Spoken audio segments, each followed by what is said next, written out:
Welcome to Travel Unraveled. I'm your host, Blake. Join me each month as I sit down and talk to friends, world travelers, and experts of all kind to discuss any and everything about travel.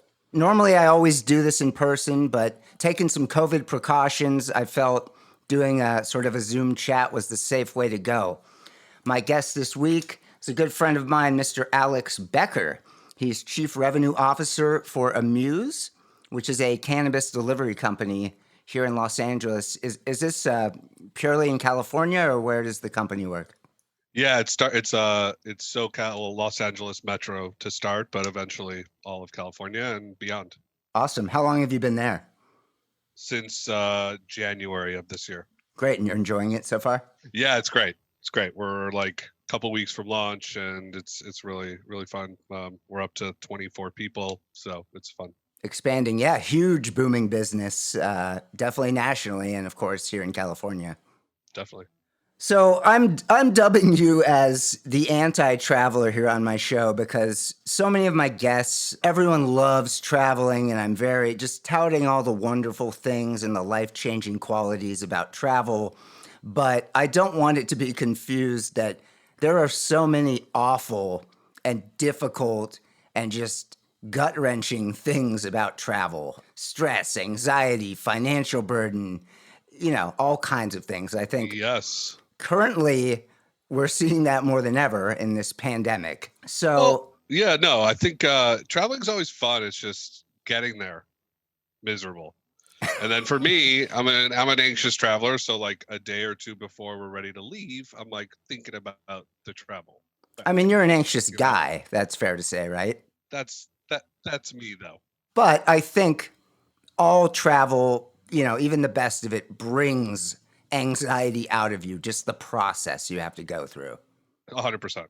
And I think it's just how you're wired too, right? Like if you're just naturally like stress kind of rolls over you, it's easier, right? But if you're like me, may or may not have panic anxiety, So when you're thinking of taking a trip, or you have a trip planned, or your wife plans a trip and you have to go along, whatever it may be, what aspect gives you the most anxiety? The flight, for sure. I always want to make sure it's a direct flight. I hate stops. If possible, if I'm flying alone, I'm trying to sit first class. I'm a big boy too, Yes. 6'4", 100 pounds, we'll say. No, I'm a big boy. The flight is definitely the deal breaker in many cases, right? Like a flight to Miami or New York is like about as brutal as it gets for me. So the confined space, the recycled air, the cramped quarters, all that.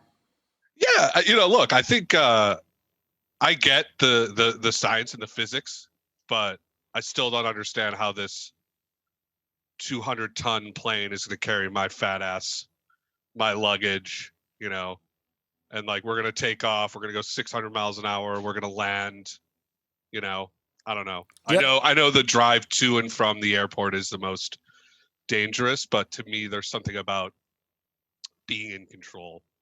And like there's absolutely no control, Yeah, I feel that. I mean, people always say, fly safe. And you're like, well, it's really out of my hands. I hope the pilot's not drunk or, or exhausted totally. From flying. Or the crew. Hopefully the crew looked at everything and did everything there. I know it's like, it statistically is one of the safest forms of travel, but I don't know. I just, and then there's that stupid show on TV, air disaster, like how planes crash. How planes crash. Oh God. And like that, to me is, definitely a trigger. And I think when we hear about a plane crash, it's this massive news and it's this global thing. And, you're not hearing about the daily car accidents that, of course, statistically are way more dangerous. Well, no, and I think in the United States, there's been one death in commercial airlines in 10 years or something like that. The woman the person who got sucked out of the Southwest Air like window or whatever when the window cracked or whatever. So like again, there's a very low odds and probability, but tell that to my anxiety, Definitely an Ativan and a couple drinks, and I'm like, you know what, whatever, man. I'm going on the plane. A lot of good people here. We'll make it, I think. Yeah. So I should have opened with this. You are a new father, and we're recording this on Father's Day. So happy Father's Day. Thank you. We are, and I am. Yeah, my daughter Aria. She's almost 10 months. It's crazy, man. Yeah. Absolutely How's it crazy. feel celebrating your first Father's Day? It feels good. I called my dad this morning, and FaceTime with my dad this morning, and we were like looking at the baby, and it's just like it's weird. Like I'm that. I'm a father, which is Yeah. I can barely take care of myself. But it's quick. It's quick how the natural instincts to do it are, and it's obviously like seeing her smile back and start like crawling and walking, and she looks like me a lot. Hopefully she starts to look like her mother and as she ages for Yes, I can several attest to reasons. that as well. Yes. My wife is prettier than me, and it's really fun. It's really rewarding. It's cool. Yeah, I mean, I'm not a father yet either, but just even with my niece and nephew and growing up, seeing them very small and kind of teaching them something or telling them something and seeing how they react, it's sort of a special feeling. So, It's funny because you like create this thing that like has these organs that they know they need to have, their eyes, and like you do this like magic that you could barely communicate with a coworker at work, right? Like, but like you create this living thing. It's amazing. yeah, it's wild. Are you gonna be that overprotective dad? Are you gonna shelter your daughter from traveling and seeing the world, or are you gonna kind of let No, her spread her wings? I'm gonna let her spread her wings. Definitely. My wife is pretty well traveled. She did a half year in Australia, and she was in New Zealand, etc. I think the furthest I've been Aruba on a flight, and then a cruise to Jamaica, Grand Cayman. That's the furthest I've been from the United States. So I definitely I've never been to Europe ever. Never been to Europe. Been to Canada once. Been to Mexico a ton. Would you like to go to Europe? Not really. If Maybe. if you were to go, where would be your spot you'd want to go? I don't know. I'm a big foodie. I hear good things about certain parts of France, and I hear the food in London's kind of not great, but I do love a nice English breakfast, the whole sausage and eggs, and You like your uh, meats. I like my meats. It's not a meal unless there's multiple animals that have been sacrificed for the meal. That might not be a popular take for a lot of people these days. You know. But no, I mean, as far as Europe, my wife wants me to go there. Everyone is just shocked when I say I've never been there. Let's just put it this way: I wouldn't care if I didn't go. Yeah, But I I see. think I think if I went and I was there, I would definitely, obviously, appreciate some of that. Italy, definitely, big. I think, Also, amazing food, I think you would yeah, enjoy. And just exactly, sort of architecture and stuff we just can't get because of the age of America, you know? totally, yeah. Yeah, What's your favorite European? well, I would echo for food. I think France and Italy are probably my Nice. favorite. I studied abroad in Germany. Again, lots of meats and but great, simple seasonings and things, but just good meat that I enjoyed and kind of hearty, nourishing foods. Yeah, I really enjoyed. I mean, I liked Sweden a lot. I thought kind of Scandinavia was a different sort of vibe. Beautiful women, kind of just very expensive though. Is it that way though? The truly like beautiful people, right? I Yes, hear it's just yes. beautiful. I Yeah. mean, everyone's like tall and striking, and you're just like, oh. I mean, living in Los Angeles, we get a lot of that. But It's not all natural. It's a yeah, little exactly. I think per capita, you are kind of struck when you go to certain places like that, where you're like, wow, everyone is just naturally so basically beautiful. everyone looks like Alex Becker. Yes, it's nothing but Alex Becker's running around. Nice. You've got more of maybe a Yakut vibe going on. Dude, I will tell you, my whole life no one knows what I am. They're like, let me ask you something, my friend. And I'm like, no, I'm not what you're about to ask me. I'm not. Yeah, and you did the I'm not DNA. Iranian. You Yeah, did the I did DNA the like me. ancestry. I am heavy Jew. 99.6% Jewish. So, I mean, that's very interesting to me because my sister-in-law is from Ukraine. She did the same thing and it came back 99% Ukraine. I mean, that just feels, genetically speaking, so rare to say I think no it one is. in my lineage has ever left this region? Well, I think there's one. I had like East Asian, which is pretty cool. I had like Eastern European and East Asian. So I'm guessing at some point, Like a Genghis Khan type of. hope for sure. Yeah. Something. I like it. I mean, look, was I surprised when I saw it? I'm like, I knew I was Jewish. I think everyone knows I'm Jewish, right? But it's a lot of Jew. Hey man, that's cool to have, one thing, because people ask me, what are you? And it's more like, what do I choose to be? I can tell you I'm Italian or I'm Irish or whatever, but I'm just sort of a European mutt. You have something you can clearly identify with, which I think is cool. So getting back to the airline travel and whatnot, is Yeah. there any kind of one thing that you think could be improved or changed about airline travel that would make it more tolerable for you? Maybe bigger seats. I know they're talking That about would definitely help. That would getting rid definitely of help. the middle seat. Would that change things for Oh you? yeah. Look, I think the comfort piece is definitely one of them, right? There's nothing worse than being crammed, in many cases hungover, right? I think that's another thing is like for better or worse.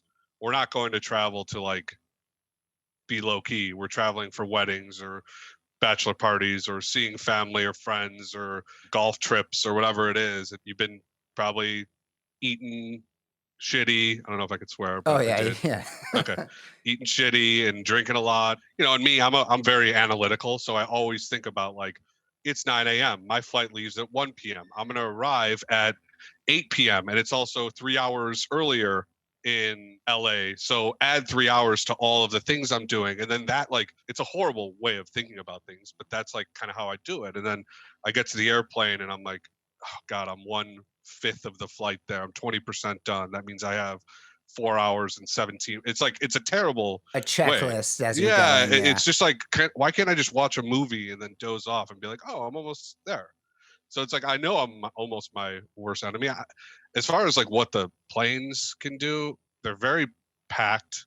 I think that the initial, like, what to do in case of emergency is just antiquated. How to put a Like, seatbelt on? Give me a yeah, break. Tommy will come back there and hit you in the head with a tack hammer, Tommy Yeah. boy.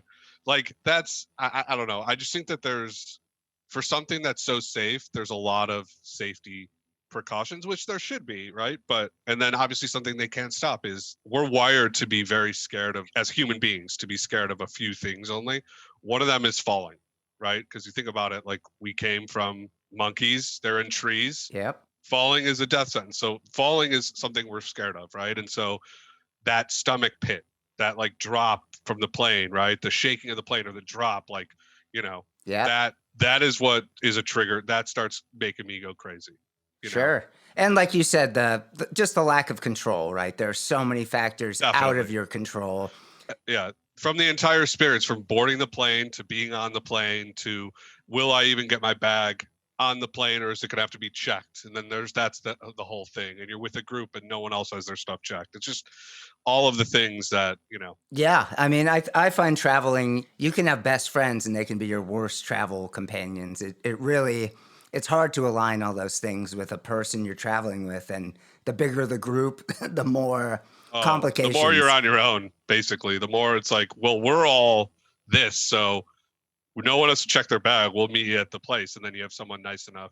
Maybe Blake will wait for me or Haddad will wait for me, right? But that's it. That's about it, Well, yeah, and you brought up kind of sort of these bachelor parties and these, big party travel events. And I kind of realized a few years back, thankfully, on some of these that you really are on your own. Like you said, like there are many moments you'll be like, anyone want to eat? Does anyone want to have a meal with me?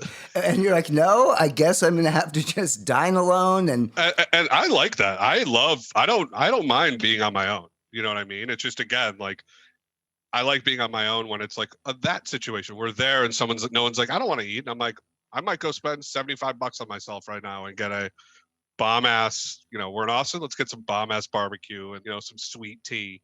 And, yeah, some other stuff, right? I don't care about that. It's just like when it's like the travel pressure of like, we're going there, dude, you're going to miss this, or like we're hitting that, or like there's a connection. And that's the other thing, man, connections. Oh God. I'm 100% with you on that. I mean, I will easily spend hundreds of dollars more to have no connection. I mean, for me, it's that checklist, right? And making that connection, there are 20 things. One of them goes wrong and you miss your connection. And that's a And domino effect. I learned, because again, I'm not the most seasoned traveler in the world. I was like, oh, I saved like $400 by doing I had to connect to like Fort Myers, Florida from LA. There's no direct one. And it's like I had to connect. And I'm like, oh, I did American to Chicago and then United from Chicago to Fort Myers or whatever. And then like if it's not part of the same Terminal. airline and terminal, they don't care. No. Like it's not their responsibility. So I literally got there and I remember it was like a different terminal. O'Hare, I'm from Chicago. That airport, my God, is so a mess bad. and so big. And like, so like literally I'm like running like probably like a 1.5 miles to make this connection. And they're like closing the gate. And I like hop on the plane, heart racing. All my friends are on the plane. They're like all the Chicago buddies are on the plane, like texting me, where are you, dude? Like where, laughing at me as I board the plane, and so that was like my, you know what, I'll probably just connect through the airline itself because that way they're responsible. If they're late and they miss your connection, they'll figure it out to get you on the other connection, right?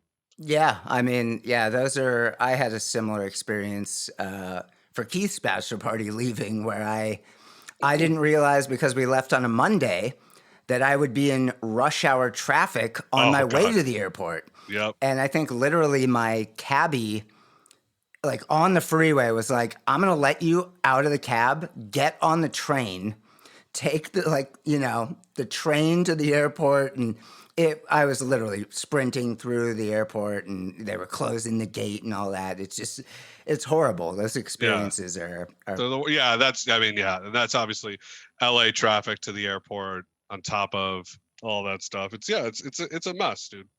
And like, look, I think money is obviously an important factor. It's not the factor, but for a lot of people it is, right? Like, I think we're fortunate where like we could be like, you know what, I'd rather pay an extra $150-$200 to get the 11 a.m. flight instead of the 8 a.m. flight. Yeah, right? the convenience, sure. Yeah, and then that day you do it, and you're like, oh my God, like 11 a.m. Why can't I leave at 4 p.m.?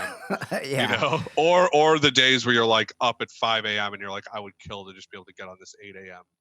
You never can read what you're gonna want to come home. True. Leaving Vegas is always like that for me. God. Because I'm always like, I want to just get the hell out of here. So make it early. But am I going to stay up all night gambling and race to the airport? Or do I want to sleep a little? And only thing with Vegas is you could rent a car. Granted, there aren't any car rental companies alive anymore.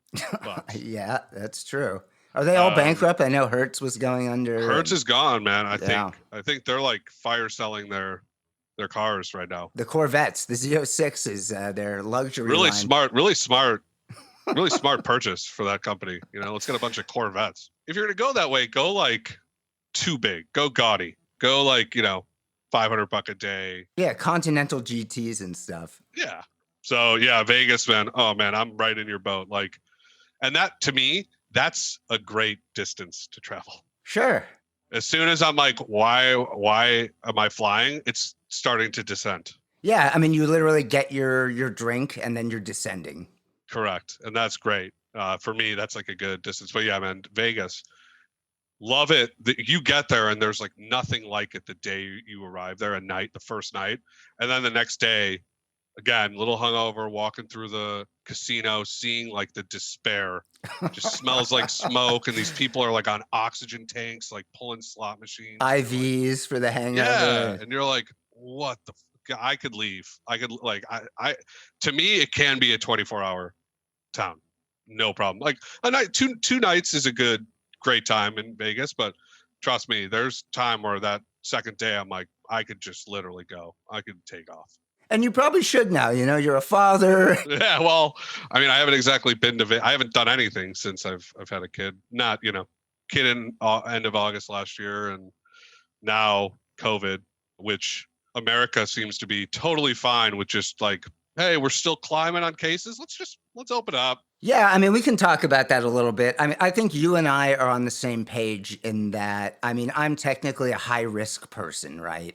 But more than that, everyone in my family is high risk. So my brother has autoimmune disorder. My parents are in their late 60s. Like everyone I know and care about is technically high risk. And I'm more concerned about people I care about than myself necessarily. But I also, having just been in the hospital for just a couple of days, it's an awful place to be. So Terrible. there's a lot of argument of, well, I'm not going to get it that bad, or My rights as an American, like, oh, that makes me sick. Just sort of this, oh, don't I tell me mean, what to do. I'm technically high risk too. I have asthma. I don't really get it that much anymore, but when I do, it's the worst feeling ever. The thing with COVID is like you just don't know of the people that are going to get it, which ones are going to really, it's going to almost destroy them, Yeah. because like you see certain people that are like, yeah, it was fine in a week or two, and then there's people, like I was reading articles that like people are still struggling like months after getting it with like shortness of breath, and they don't know if these things are permanent, and Yeah, the unknown know, side effects, right? Of and I course. can't stand the whole political, the making it political is just disgusting. It's not a Republican Democrat issue, it's a human issue. Absolutely. and And a and you global just human issue. yeah, it's a global human issue, and it doesn't matter if it came from China or United States or whatever. Timbuktu. Yeah, exactly. Like it's here. Like all diseases started somewhere. We don't call it like Sweden cancer because the first one was there, or like I gotcha. whatever. Like Yeah, you know what I mean. So I hate that. I hate that. sure. The mask shaming. Yeah, like I don't like people like blaming a country or group of people from a certain country for it. And I also just I see other countries the way that they're handling it and the leadership that they have that are handling it, and it's sad really to see what's going on here. And like Italy, the worst place, and now it's like they barely have cases. Yeah. Everyone else has figured it out except for the United States and candidly a bunch of third world countries that we're like in the same playing field as a bunch of third world countries right Yeah. now with South autoimmune. Africa and like Yeah, South America. And Brazil and yeah. Peru, like unfortunately, like, and these places there's like tons of huge like areas that these people live that like medical can't even get into them, but we're for some reason like Florida just had the most cases ever. They're closing everything down. California had 4,000 new cases. Like this isn't a COVID thing, but obviously who wants to travel right now? Who wants, Well, yeah. And on that note, kind of based on what you said, you have to wonder, just even in our current administration, and, it was the same with George Bush and certain presidents, like, we're not liked around the world, right? no. Um, and you can't think this is going to help. Sort of, I mean, I've heard other countries look at America and they're going, what the hell are you guys doing? Yeah. What's happening in America right now? Germany, for example, is like, yeah, we're planning on opening on this date if the curve is heading in the right way. You know what I'm saying? Like that's how I think just like a rational person should approach it, is like, look, we want to open it up. Obviously, people losing all these jobs and people getting sick and dying and like the economy and all that stuff going to the tank is not what we want. But do we want people to live, or do we want the economy's numbers to look a little better? I don't know. It's scary, man. Well, just the lack of belief in science is mind blowing to me. Yeah. Oh, absolutely. It's like, well, but again, dude, like, I'm like saying, don't make it political, but like, that's the whole administration that's in charge right now does not care about fact, science, reason. It's, you know what I mean? Like, and that's scary. Like this Tulsa, Oklahoma rally yesterday, people had to wear a mask to get through security and then didn't have to wear a mask. 6 of the Trump campaign people tested positive. Like, what do you think is going to happen of the people that were there? We'll find out in 2 weeks, but I'm like worried about it, And like the whole thing is politically, those people aren't on my team, but I don't want them getting sick. I don't want their families getting sick. I don't want them spreading it to themselves and everyone else. Like And extending this period of chaos. Yeah. exactly. Yeah. Yeah. You know, it's hard to view Americans as team players, right? We're kind of ingrained to be, I'm out for myself, and that's sort of the American dream, right? Is if I work hard enough, I can do it. And now, yeah, we don't need to get too political over it, but it does worry me. And feel free to cut all this if you want. I mean, I think it's important to just discuss a little, but I worry about the perception of being an American and someone who loves to travel. And it doesn't have to just be international. We're really kind of seeing that state to state how different we are. I mean, internationally, it's scary. Yeah. For sure. Like the perception of the United States across the world is definitely not, it's not where we were. We're not the hot, amazing, doing the world the right way place anymore. We're greedy, corrupt, unethical. Anyways, we could move on. Yeah. How painful is the TSA security screening process for you? What do you think of that process? It's just stupid.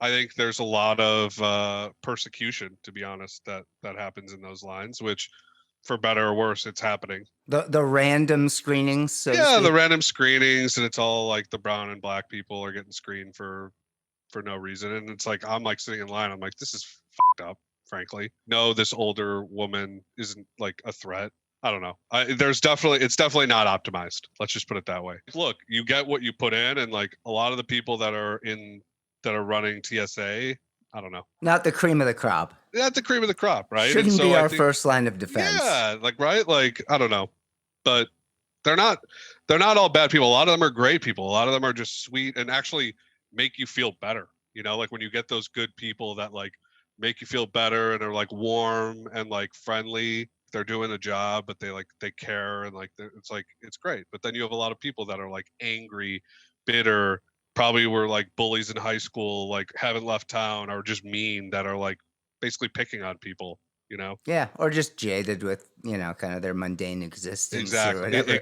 Exactly, for sure. It's definitely not great. It's just not the 21st century. You know, I'm with you. I feel like the innovation level is lacking. Yeah, and then you have those automated bins that make it slower. Sure. You have to put your bin here. And it's like, this doesn't make it faster. It makes it slower. Yeah, I'm with you. I mean, I'm talking about like where like you go through like the baggage and like they spit out the thing and they're like, no, you have to put your bag in this slot. Yep, LAX, yeah, especially internationals like that. What is going on here? Like, this is horrendous. So other than the sort of missing your gate and this and that, do you have any kind of like an absolute nightmare travel story that sort of scarred you?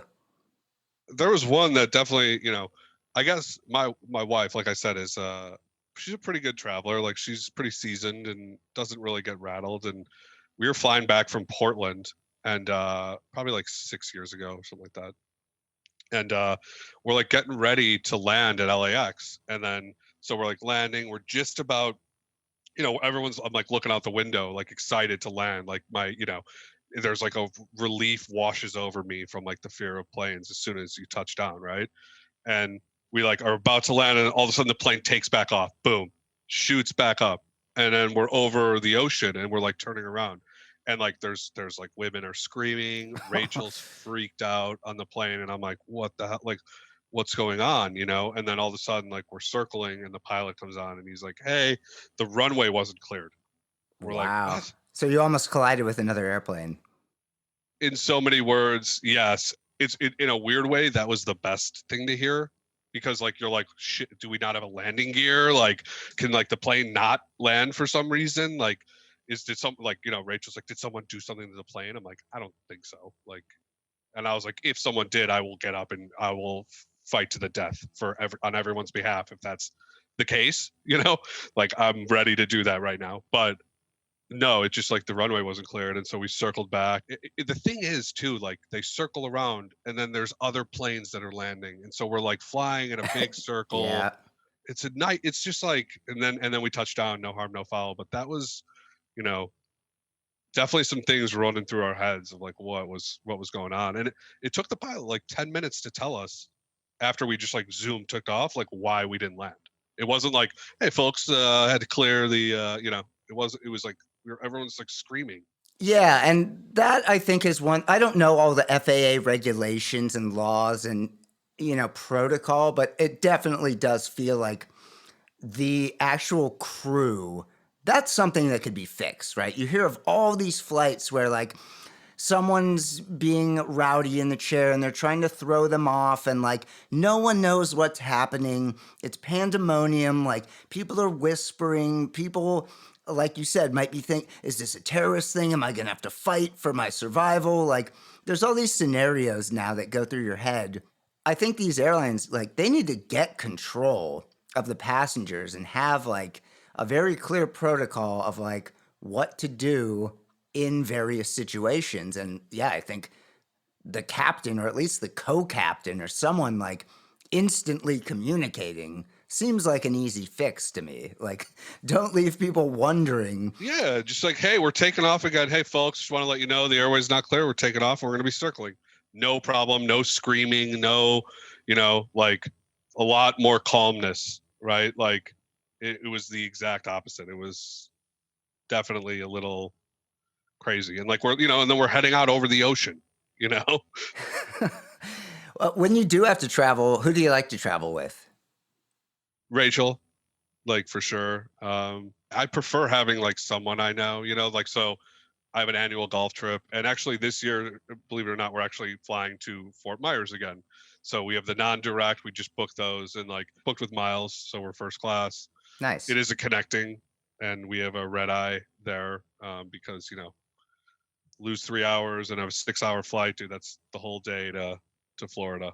So yeah, the west to east coast is a tough brutal journey because you're leaving first thing in the morning and you're there at night, and you're like, my whole day's gone. Yeah, exactly. It's a rough, and like to be honest, like LAX to Miami and Miami back to LAX is brutal.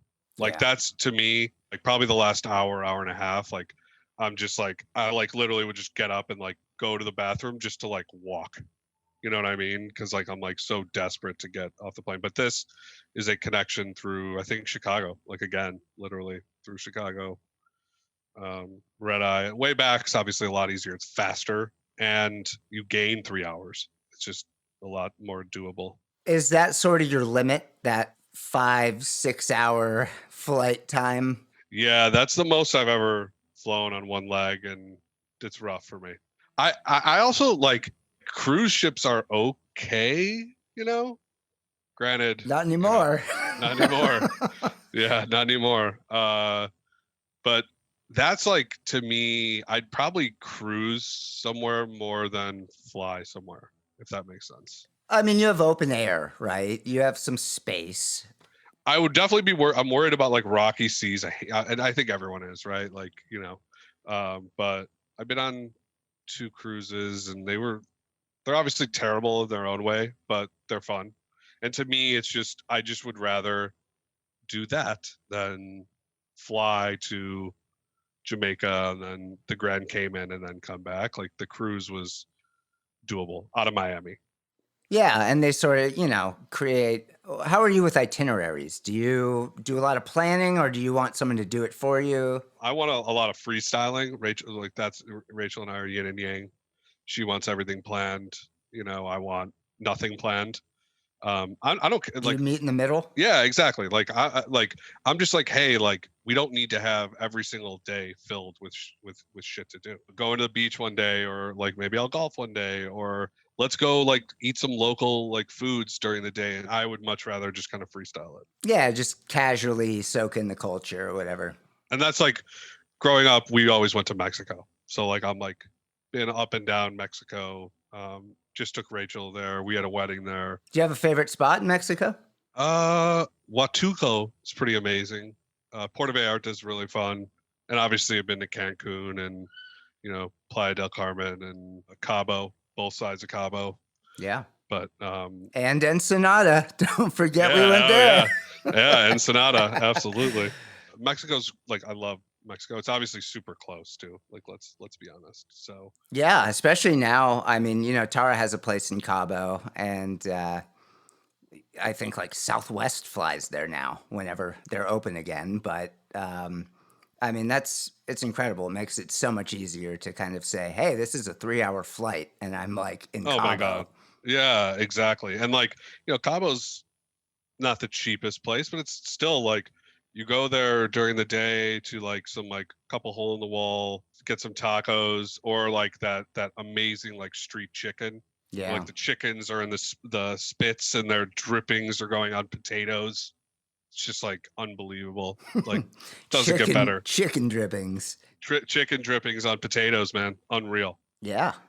The street food for sure, but I mean, I got sick last time, so I will put a disclaimer, and I'm pretty sure it was street tacos, but you know, you live and die. It could have been ice from a cocktail. I mean, there's a million things. I think you got to kind of live when you're there and just fingers crossed. Yeah, it's unfortunate. Like, was it just throwing up or was it both sides? It was throwing up out of both ends, yeah. Yeah, that's just not fun. Then there's like, it's just time, right? Like, doesn't matter how much Pepto you take, it's not stopping until it's stopping. Okay, on that note, we're going to switch over to rapid fire. You love food. Yes. Which city has the best food in the U.S.? LA. What's your favorite international cuisine?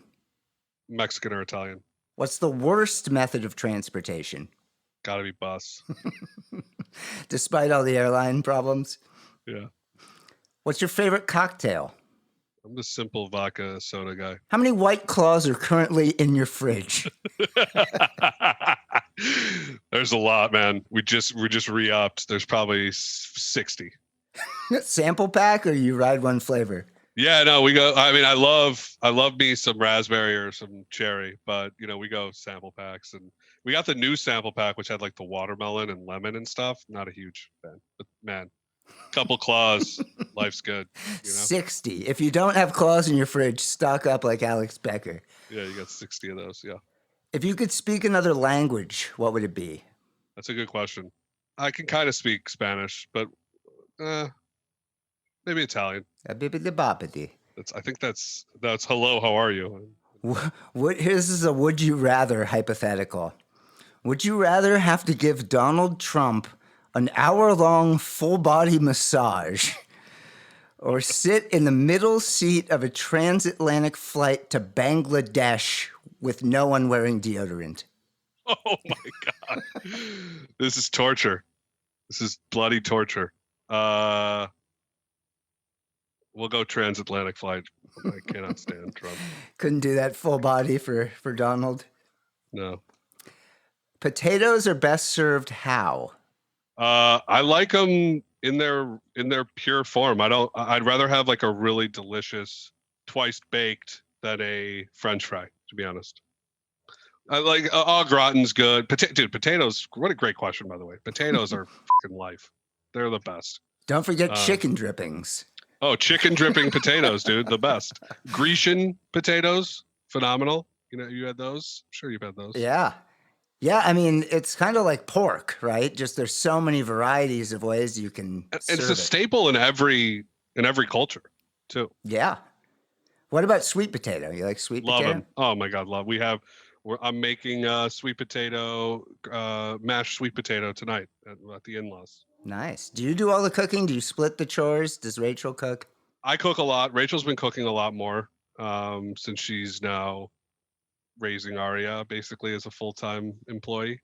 But no, I'm a good cook. I got some range. We'll have to get you and Tara hang out with the baby, and we'll cook some food, and then we'll go to your place and do the same when the world's not on fire.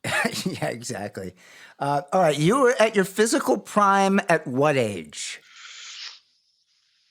25, 26. Not now. When you looked like Bobby Cannavale? Yeah, that's true. Yep. Which that is.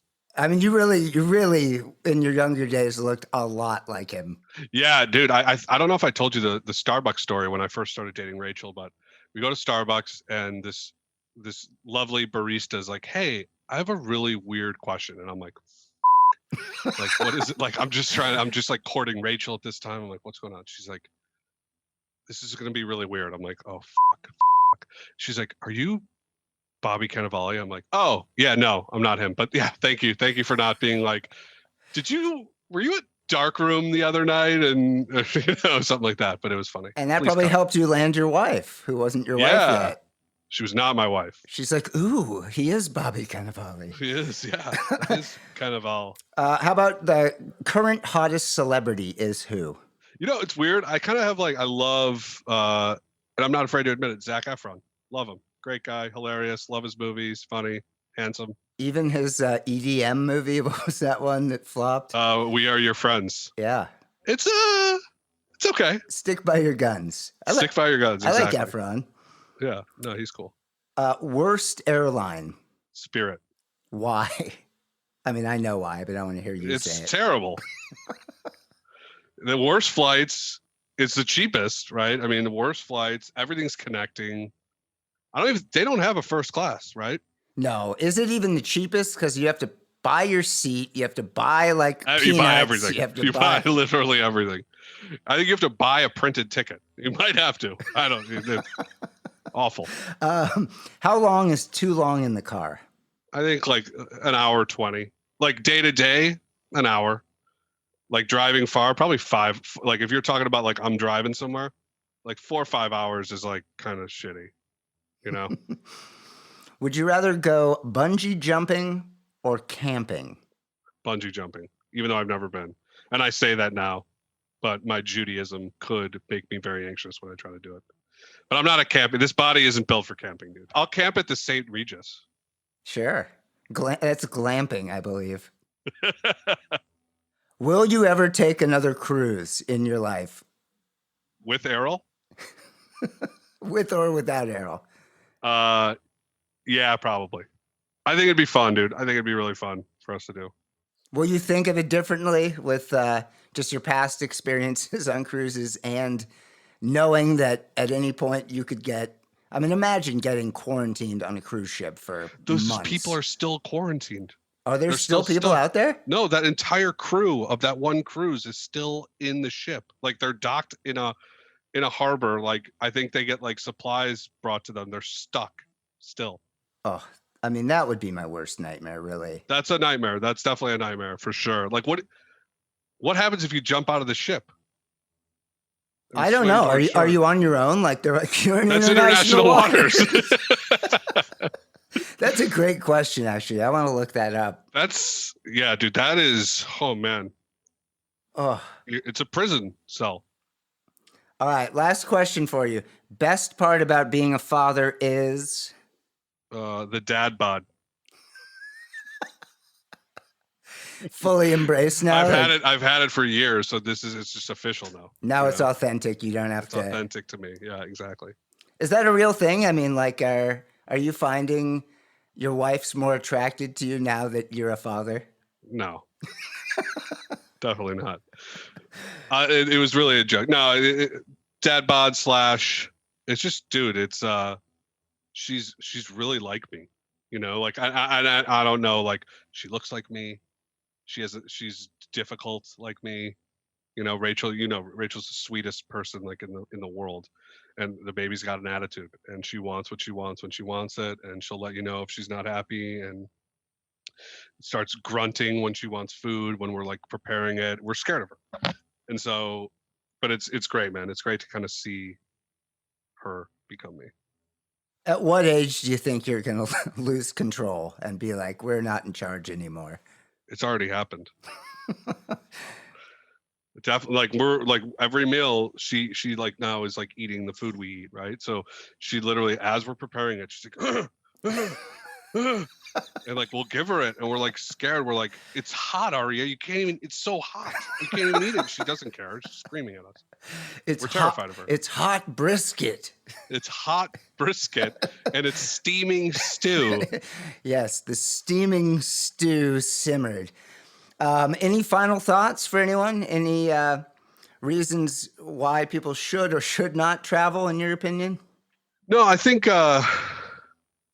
it's like everything in life, right? Some people like it, some people don't like it. I think if you like it, do it. There's a huge world out there to explore, right? You most certainly don't get a taste of all the world through the United States, particularly Los Angeles, Chicago, and where I went to school, Indiana. So I think it's a big world out there. I would love to figure out how to enjoy travel a little more. It's like a personal challenge of like, a couple days before the flight where I'm going anywhere, I'm a little nervous. And then like we're there for a week. And then the last 2, 3 days, I'm worried about flying home. And I wish it like affects the trip, right? Like it affects Rachel with the trip with me. And, and I wish I was better at it, could enjoy it more, because like being there is the best, right? Like when you're there and you like get to go eat and drink and run around and see stuff and see friends and family, like that's like why you're traveling in the first place, right? It's just the getting there and getting back is brutal. And like I think it's a necessary evil. It's kind of like life, right? It can't all be great. Sure, right? You need some of the bad to embrace the good. Exactly. And I just wish I was a little better at that personally. Well, yeah, that's a really nice sentiment to end on. And hey, let's hope, with everything going on in the world, that that inspires people to make some improvements. I think there's a lot of, social and life improvements a lot of people are trying to make and do. And Totally. let's hope that goes into the travel industry. And, sooner or later, it does become a more global place that we can all access without feeling anxious. Yeah, totally. And like hopefully they put that, $50 billion bailout to use and make things a little easier for the people that are traveling, right? Yeah, rather than just handing it to people. Because all of a sudden the people weren't traveling and it was a problem, right? So they need us, we need them. It's a symbiotic Yeah, relationship. synergy. Yeah, exactly. All right. Well, happy Father's Day to you, and happy You too, man. belated Father's Day to all my listeners. This has been Travel Unraveled. Thank you so much for tuning in. Until next time, bon voyage.